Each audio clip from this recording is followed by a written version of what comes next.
안녕하세요. 11월 23일 RBCTV 생방송 시작하겠습니다.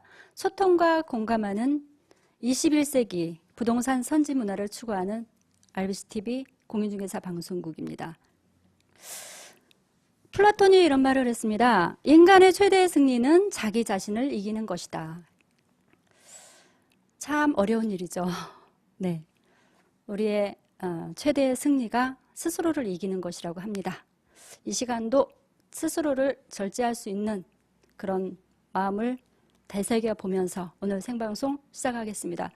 오늘은 몇 주 전에 저희 방송국에 오셔서 또 귀한 말씀 주셨는데 다시 한번 모시고 오늘은 또 가장 우리 이 부동산 관리에 임대차 관리에 가장 또 중요한 부분인데 전월세 계약 관련해서 소비자나 의뢰인이나 공인중개사가 공히 참고해야 할 내용을 가지고 다루기로 했습니다. 자, 우리 교수님은요, 아시는 분 아시겠지만 아주 활발한 활동을 하시는데 미래부동산 경제연구소 대표님으로 계시고 부동산 뉴스 해설위원이시기도 하며 랜드스파 중개실무 교수님으로 많은 또 학생들을 지도하면서 지도자로서의 그 자리매김을 하신 아주 굉장히 유명하신 분입니다. 우리 교수님이 출연하시고 나면요, 저희 방송국 조회수가 많이 늘어납니다. 오늘도 기대하겠습니다. 네. 앞서 말씀드린 대로 오늘은 안전한 전월세 계약으로 재산 지키기라는 제목으로 말씀 주시기로 했는데 바로 들어갈까요? 우선 저도 말씀을 한마디 드리면 네네네. 지금 요새 그 최순실 정국으로 인해서 아주 전국이 아주 혼란스럽습니다. 그 경기도 또 그못지않게 오랫동안 침체를 겪을 것 같아요.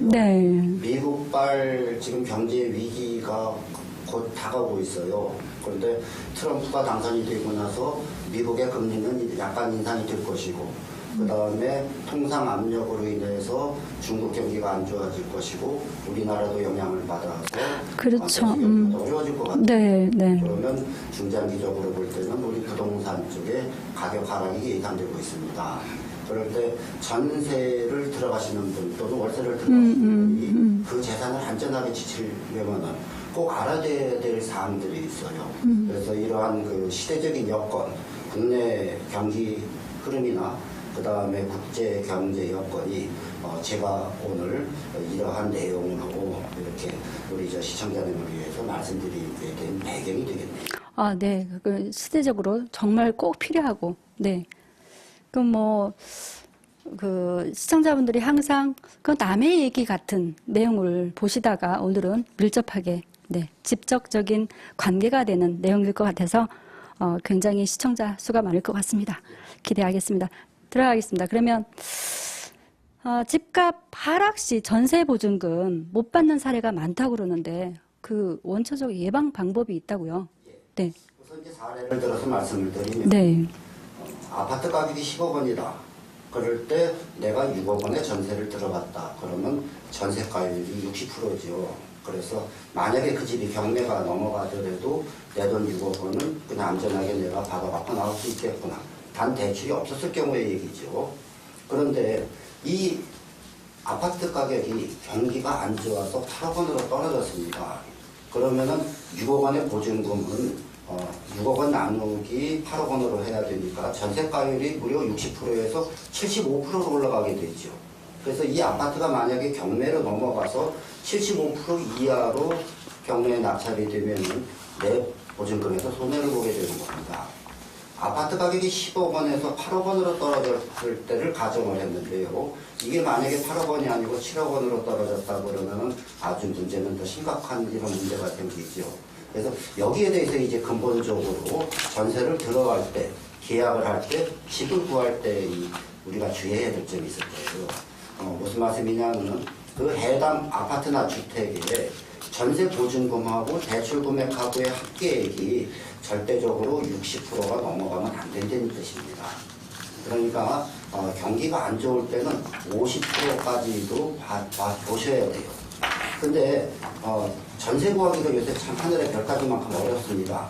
그렇다고 해도 무리하게 70%, 80%로 이렇게 전세 보증금을 내시면은 그러면은 나중에 경기가 안 좋아서 정말 상황이 안 좋을 적에는 많은 전세 보증금을 못 받게 되죠. 이런 거를 우리는 사회적으로 깡통주택이다 이렇게 얘기를 하는 겁니다. 그래서 대출금이 있는 집에 여러분들이 전세 계약을 맺으실 적에는 반드시 계약금은 적게 내시는 게 좋아요. 그 다음에 잔금을 내실 적에도 그 대출 은행에다가 직접 같이 가서 상환을 하시는 이러한 방법을 택해 주셔야지 집주인한테 내가 잔금을 갖다가 6억 원을 떡하니 주고 났는데 집주인이 다른 데 쓸 때가 있어갖고 전세 대출금을 안 갚아버리면 그리고 부도가 나버리면은 우리 전세 보증금은 전혀 못 받게 되는 이런 문제도 생깁니다. 그러한 조건이라 그러면은 반드시 계약서에다 쓰시고 그 다음에 그 은행에 직접 같이 가서 또는 공인중개사님들이 책임을 지고 가서 이렇게 상환을 하는 그런 방식을 택해야 됩니다. 넘어가면은 그 주택 가격의 절반만큼 낙찰된 금액의 절반만큼만 최우선 변제금으로 해서 그 배당을 받을 수가 있거든요. 먼저. 그런데 그 전체적인 규모가 파악이 안 되고 집값은 10억 원인데 거기에 대한 전세보증금을 합한 금액이 전부 다 한 8억 원쯤 돼버린다. 이렇게 되면 그 경우도 역시 그 전세보증금을 전부 다 못 받는 경우가 되겠습니다.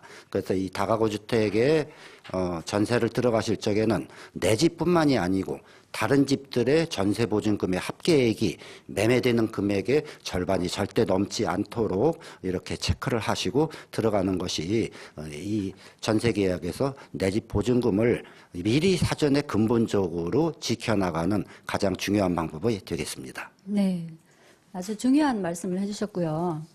그런데 사기 사례로 또 피해보는 사람들이 많다고. 근데 뭐 예방 방법이 있을까요? 예, 지금 이 부동산 사기 사건은 가끔씩 이렇게 매스컴에 등장을 합니다.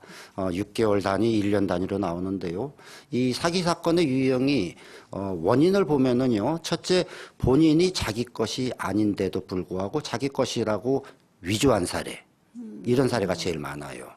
그래서 예를 들면은 일산에서 있었던 사례인데 월세를 들은 사람이 월세 계약서에 나타난 주민등록번호나 인적사항을 가지고 주민등록증을 위조를 했습니다. 그래서 이 위조된 주민등록증을 가지고 자기가 집주인인 것처럼 해서 동시다발적으로 한 7, 8군데를 전세 계약을 맺은 것이죠. 그래서 몇십억 이 피해 사례가 생긴 적이 있습니다.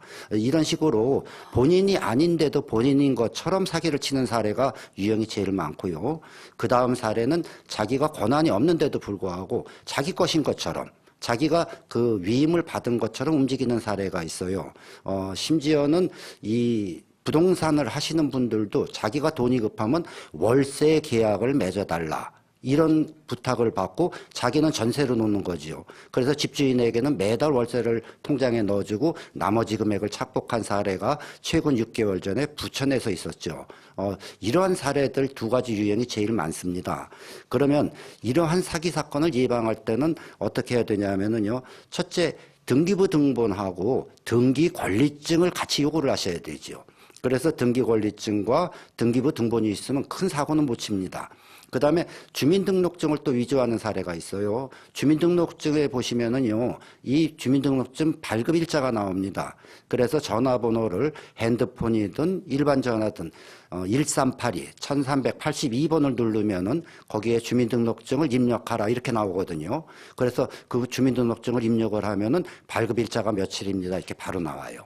그래서 이런 것들을 가지고 본인인 거를 확실히 확인을 하신 후에 계약에 응하시는 게 제일 좋겠습니다. 그 다음에 이제 또 한 가지는 대리인이 대신 나올 때가 있어요. 부부가 대리로 나오신다거나 뭐 아버님이나 이렇게 자식이 나오는 경우들이 왕왕 있는데요. 이런 경우에는 반드시 위임장하고 그 다음에 그 인감증명서를 확인을 하셔야 됩니다. 지금 법적으로 인감증명서의 유효기간은 3개월로 되어 있습니다만은 최근 거 1개월 이내 것으로 확인을 하시고요. 그 다음에 그 도장이 맞는지 여부도 꼼꼼히 확인을 하시는 게 좋겠습니다. 한 가지 앞서서 말씀드렸지만은 그 내용이 월세 계약에 관한 내용인지 전세 계약에 관한 내용인지도 꼼꼼히 물어보시고 미심쩍으면은 본인 전화번호로 확인을 하시거나 공인중개사님 책임하에 계약이 이루어지는 것이 좋겠습니다. 참 안타까운 사례인데요. 네. 사실 의뢰인들은 공인중개사라서 믿고, 네, 그 믿을 만한, 그러니까 개인 간의 어떤 거래를 통해서 사고가 발생할까봐 믿을 만한 전문가한테 찾아간다고 공인중개사를 찾아가서 계약을 했는데 오히려 공인중개사한테 사기를 당하는 그런 사례였네요. 예, 그런 경우도 여러 네. 건 있지요. 네. 참 안타까운 일이고요. 참 부끄러운 일입니다. 네, 그런 일이 발생하지 않도록 철저하게 네, 확인하고 서류 확인하고 네, 그런 피해 사례가 더 이상 발생하지 않았으면 좋겠습니다. 네, 그래야겠죠.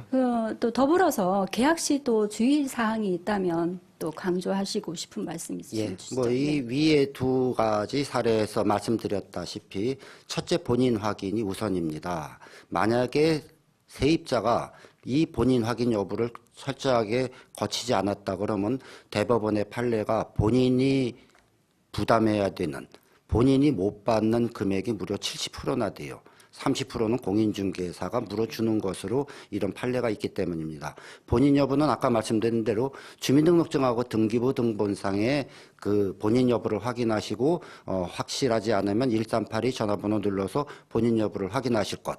그 다음 순서는 등기 권리증 여부를 반드시 요구를 하셔야 됩니다.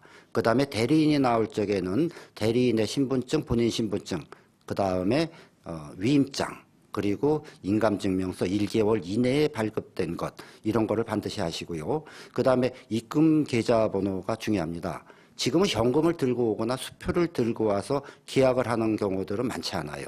그래서 입금 계좌번호를 항상 적게 되어 있는데요. 이 입금 계좌번호는 반드시 등기부 등본상의 소유주 명의의 은행 계좌번호라야 되겠습니다. 그리고 또 이 사기 사건 사례가 하나 있었는데요. 그 계약할 때는 계좌번호가 있었는데 중도금하고 잔금은 언급이 없었어요. 위임장에. 그래서 당연히 계약금 계좌에다가 입금을 해줬더니 나중에 부부가 이혼을 했다고 그래서 왜 내 계좌로 안 하고 그 부인 계좌로 입금을 했느냐. 그래서 그 나중에 대리인 그 위임장을 확인을 해보니까 여기에 계약금 입금을 하라고 그래서 난 이렇게 입금을 했다. 그랬더니 그것은 계약금에 관한 내용이지 중도금과 잔금은 전혀 여기에 해당되지 않았다. 이것도 역시 대법원 판례에 의해서 그 세입자가 돈을 받지 못한 이런 경우로다가 귀결이 됐었어요. 그래서 입금 계좌 역시 등기부 등본상의 본인 계좌 입금을 할 때는 중도금과 잔금 때 그 본인에게 반드시 전화로 확인을 하시거나 그 다음에 공인중개사 책임하에 그 같이 가서 입금을 하는 이러한 방법을 택하는 것이 좋겠습니다. 계약의 주의사항이 여러 가지가 있습니다만은 가장 중요한 사례들은 이런 한 3가지 정도만 지키셔도 나머지는 이 공인중개사들이 전부 다 절차대로 따라 해주실 거예요. 자, 건건마다 확인을 해야 되는 게 예. 네. 더 이상의 어떤 그 피해 사례를 줄일 수 있는 네. 방법인 것 같습니다. 꼼꼼하게 챙겨야 될 것 같고요. 뭐 말씀해 주신 대로 뭐 부부나 가족 간의 계약 관계에서는 네, 그 대리 관계 예. 네, 확실하게 서류를 예. 통해서 확인해야 되고. 예, 제가 뭐 현업에 있을 때도 그렇고 그다음에 이제 제가 이제 공인중개사들 교육을 담당하고 있는 교수인데요. 이 많은 사례들을 제가 수집을 해서 보면은 생각보다도 모르는 남에게 위임장을 써줘서 사고가 나는 경우들은 많지 않아요. 남에게 맡겨서 사고가 난 경우는 거의 사기 사건이지 이게 그 대리인에게 맡겨서 일어난 사건은 거의 친족 간 특히 부부간이라든가 부자지간에 일어나는 이러한 그 사고들이 많았습니다. 그래서 그 피해가 전부 다 세입자에게 돌아와서 참 안타까운 일이 있었는데요. 아버지의 재산을 아들이 위임장을 아버지 그 인감도장을 갖고 있으니까 그리고 가서 그 동사무소에 가서 인감증명을 띄고 대리인도 자기가 만들어서 토지를 판매를 했다거나 그 다음에 그 집을 갖다가 전세를 놓은 사례가 있었거든요. 그리고 전화를 통해서 우리 아버지한테 확인하세요. 그래서 전화를 직접 공인중개사가 해봤는데도 그런데도 장인을 시켜서 자기가 돈이 필요하니까 내 집이니까 전세를 놔도 괜찮습니다. 이런 사례까지 있었어요. 결국은 이 사람들은 이제 사기 사건으로 됐는데 이 부부지간에도 우리 공인중개사들이나 일반 세입자 우리 국민들은 대개 보면은 부부지간이라고 그러면은 아무 확인 안 하고 그 명예인이 남편으로 되어 있어도 부인과 계약하는 사례들이 있어요. 이게 나중에 잘 진행이 되면은 내 전세보증금을 안전하게 돌려받을 수 있지만 이게 만약에 부부가 이혼을 했다거나 그러면 반드시 재산 분할 문제로 인해서 문제가 생기기 마련입니다. 그러다 보니까 이 부부지간에도 위임장이 있는지 여부를 반드시 확인을 해야 되는데요. 거기에는 이 대리인의 인감증명, 위임장 이런 것이 반드시 확인돼야 되고요. 가급적이면은 본인에게 그 전화로 이렇게 확인을 하는 게 좋겠습니다. 이도 역시 그 입금 계좌번호가 그 등기부 등본상의 명예인이라야 되죠. 그래서 만약에 대리인이 부인이 나와서 내 계좌로 입금을 하라고 그랬어요. 그래서 전화를 걸어서 확인을 해보니까 괜찮습니다. 그거 입금해 주세요. 이렇게 돼버리면은 나중에 문제가 생깁니다. 나중에 부부가 이혼을 했을 적에 나는 그런 얘기 안 했다 이럴 경우에는 상당히 곤란한 문제가 생기거든요. 그래서 그냥 말로다가는 믿지를 마시고 본인의 위임장에다가 입금 계좌번호를 명시를 해서 그 입금 계좌번호에 명시를 해야 되고 만약에 이런 절차가 준비가 안 됐다 그러면은 반드시 그날 계약을 하지 마시고 그 준비된 위임장이라든가 그 입금 계좌번호 내용까지 확인이 된 후에 계약을 하시는 게 안전한 방법이죠. 그렇습니다. 네. 네. 확실한 확인 절차를 꼼꼼하게 챙기지 않으면 당연히 그렇겠지. 예. 네. 의도하고 사기치려고 하는 사람을 당할 방법은 없겠지만 네. 대부분은 일부러 속이려고 하는 건 아니고 네. 믿고 정말 말씀하신 대로 근데 믿고 했는데 예. 결과적으로 그 믿었던 의뢰인들한테 예. 정확하게 확인하지 않은 공인중개사의 불찰이 예. 네. 근데 항상 이 사건이나 사고가 문제가 생기는 경우는 한 가지입니다. 가격이 올라간다거나 상황이 정상적으로 돌아가면은 사고도 안 나고 문제도 안 생기지요. 근데 가격이 떨어졌다거나 부부가 이혼을 했다거나 부자지간에 어느 트러블이 있다거나 이런 경우들이 항상 문제가 생기고 이런 경우는 고스란히 세입자에게 전가가 돼서 손해를 끼친다는 얘기지요. 그래서 이러한 상황들을 대비하기 위해서라도 조금 더 꼼꼼하게 서류상으로 챙겨 놓으시는 게 큰 도움이 될 겁니다. 네. 건건마다 참 꼼꼼하게 챙겨서 우리 공인중개사 모든 분들이 의뢰인들에게 정말 안전한 계약을 할 수 있도록 해줘야 되는 것이 우리의 책무인 것 같습니다. 자, 만기가 지나도 집주인이 보증금을 참 내놓지 않으면 어떻게 해야 되는 겁니까? 정말 이런 경우를 대비해서 이 법적으로 임차권 등기 명령제도라는 것이 있습니다. 만약에 내가 전세 만기일이 됐는데도 집주인이 보증금을 돌려주지 않는다. 이럴 경우에는 걱정하지 마시고요. 제일 먼저 내용 증명으로 이제 만기가 지났으니 내 전세 보증금 얼마를 언제까지 꼭 돌려주시기 바랍니다. 이런 내용 증명을 하나 보내놓으시는 겁니다. 이런 거를 법적으로는 최고를 한다. 이렇게 얘기가 되고 본인이 그냥 쓰셔도 됩니다. 꼭 어디 법무사나 공인중개사 사무실을 안 가셔도 본인이 작성해서 내용 증명으로 반드시 보내시고요. 그 다음에도 그 기간 동안에 그 전세 보증금을 반환을 안 하면은 전세 만기가 지난 후에 주민등록 이전을 하지 마시고 그 상태로 그대로 가까운 해당 법원으로 가시는 겁니다. 그러면은 해당 법원에 가시면은 임차권 등기 명령 제도 신청서가 있어요. 여기다가 그 내용을 적으시고 전월세 계약서를 복사를 해서 첨부를 하시면 됩니다. 그러면은 법적으로다가 임차권 등기 명령 제도라고 등기부 등본상의 을구에다가 기입 등기를 해줘요. 그리고 나서는 이제 자기가 원하는 집으로 이사를 하셔도 법적으로 보호를 받는 겁니다. 그래서 일정 기간 동안에 만약에 그